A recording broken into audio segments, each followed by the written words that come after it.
की या घरात मी परत येईन असं वाटलंच नव्हतं मला। तो दिवस या घरातला शेवटचा दिवस आहे असं वाटलं होतं। श्रीकांत, काय बोलतोय सरे? असा विचार मनात सुद्धा आणू नकोस। तू आता व्यवस्थित बरा होऊन घरी आलायस। आता तुला काहीही होणार नाही आहे कधीच। सगळी संकट टळली आहेत आता। आणि एखादं संकट आलंच ना तरी मी तुला काही होऊ देणार नाहीये। ते संकट येण्याच्या आतच मी उधळून लावेन। पण आता हसत मुखाने घरात प्रवेश कर। चल।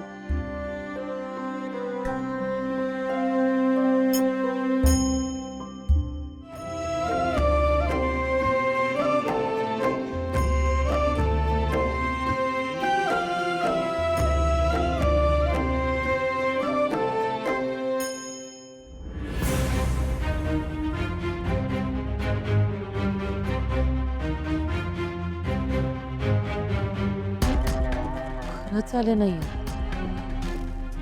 बरं झालं।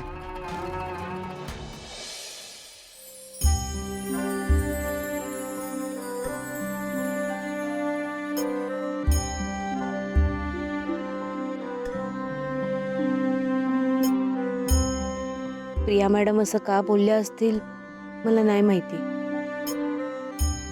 पण तुला बी माहिती आहे हे सगळं मी मुद्दाम नाही केलं। हे सगळं करण्यामागं माझा काहीच वाईट हेतू नव्हता। मला फक्त श्रीकांत सरांचा जीव वाचवायचा होता म्हणून मी हे व्रत पूर्ण केलं। प्रिया मॅडम बी हे व्रत पूर्ण करू शकल्या असत्या, पण बातमी बघून त्या भावनिक झाल्यानं व्रत सोडून आल्या। मला वेळेत समजलं म्हणून मी ते श्रद्धेनं व्रत पूर्ण केलं।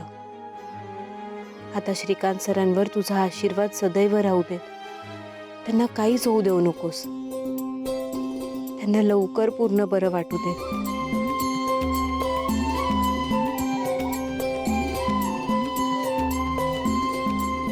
देवा, तुझे मानू तेवढे आभार कमी आहेत। आज तुझ्याच कृपेने मला माझे बाबा परत मिळाले। अशीच कृपा आमच्या सगळ्या कुटुंबावर ठेव।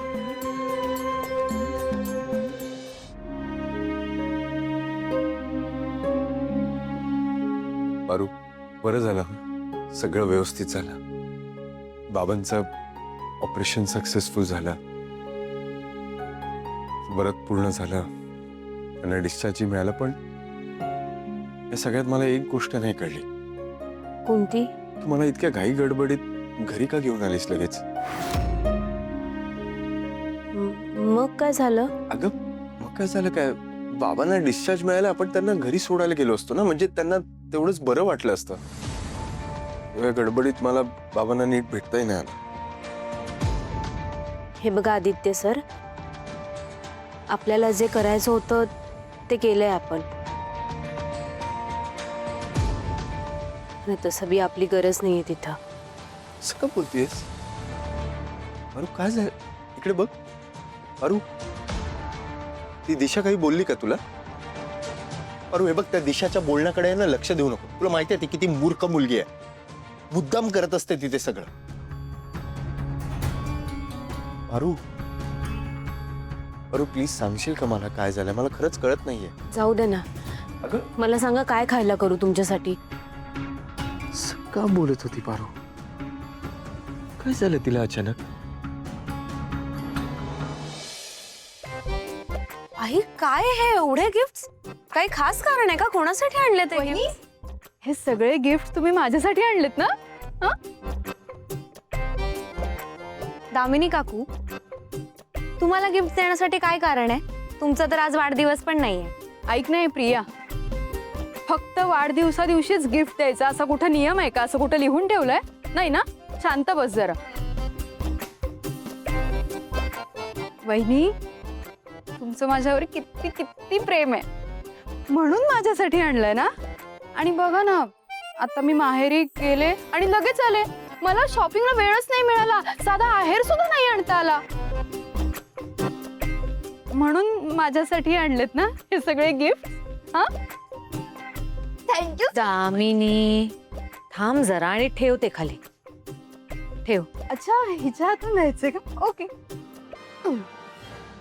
रिया, हे सगळे गिफ्ट्स तू उद्या त्यांना देऊन येशील. आई त्यांच्यासाठी म्हणजे मला कळलं नाही नक्की कोणाबद्दल बोलताय तुम्ही. कोणाला द्यायचं ते गिफ्ट? ज्यांचं नाव सुद्धा त्या त्यांच्या तोंडून घेत नाहीयेत असं कोण आहे या घरात? आदित्य आणि पारू.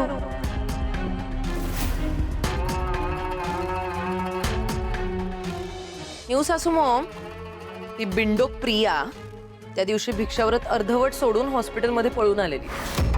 मग ते अर्ध राहिलेलं व्रत त्या पारूने कंप्लीट केलं. म्हणून मग आता तिच्यासाठी असणार ना हे सगळे गिफ्ट्स. बरोबर ना एक सासू मॉम? बरोबर आहे दिशा तुझं. हे सगळे गिफ्ट पारूसाठीच आहे. कारण तिने ते व्रत करून माझ्यावर उपकारच केले.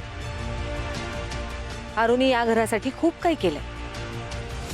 तिने व्रत पूर्ण केलं, तिने तो प्रसाद बनवला आणि म्हणूनच आज श्रीकांत आपल्या सगळ्यांसोबत इकडे ठणठणीत बसलाय. हे एवढं सगळं केल्यावर एवढे गिफ्ट पारूसाठी तर योग्यच आहेत ना. अच्छा अच्छा, म्हणजे हे सगळं तिच्यासाठी आहे. मग प्रिया, हे सगळं घेऊन तू उद्या जा तिकडे. सोबत हवं तर प्रीतमला पण घेऊन जा ना. हो हो बाबा.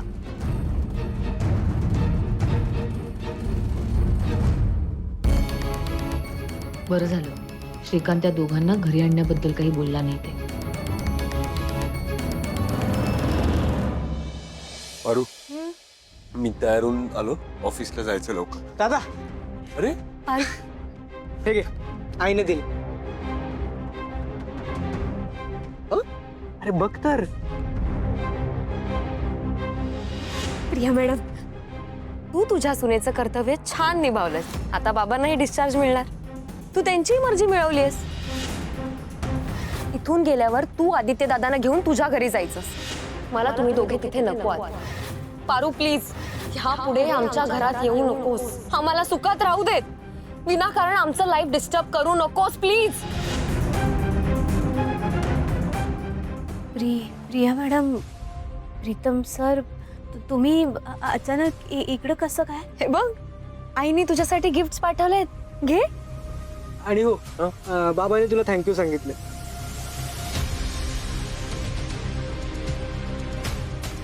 मी इतका परका झालो आहे का? माझ्यासाठी हे अशा गिफ्ट वगैरे पाठवले जात आहे. आम्ही जे काही केलंय ते फक्त कर्तव्य म्हणून नाही तर खूप मनापासून केलेलं आहे. त्याच्या बदल्यात एक गिफ्ट देते आई आणि बाबा पण. मला हे अजिबात आवडलेलं नाही. बाबा, असं कसं काय वागू शकता तुम्ही?